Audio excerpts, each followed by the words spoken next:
I'm Stuart Smith, and you're on Lakeside Family Farm in Newport, Maine.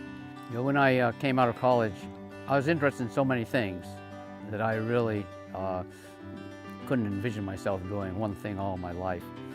And so I planned to spend a third of my vocational career in farming or agriculture, and a third in academia, and a third in government. I went to Washington in the Carter administration to administer what is now the Farm Service Agency. At that time, it was the Agricultural Stabilization and Conservation Service. And then I came back to Maine as Commissioner of Agriculture in the Brennan administration. Some of my passion for farming, I think, comes from my heredity, my background.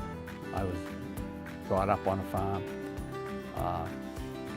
I saw it, I've always seen it as challenging. I don't think it's any more challenging than other vocations, but it's constantly changing.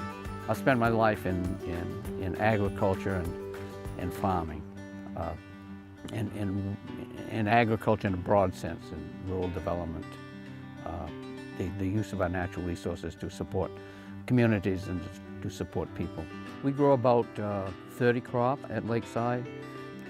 Generally had sold products 12 months. We do not do direct to consumer sales. We are at the scale where we sell into stores or institutions. But I'd be very interested in getting more local produce and product into those healthcare facilities, just because I believe it's healthier. I think it's healthier if people eat fresh fruits and vegetables rather than processed foods. Nourished by New England means using our resources to keep ourselves healthy, productive, and living well.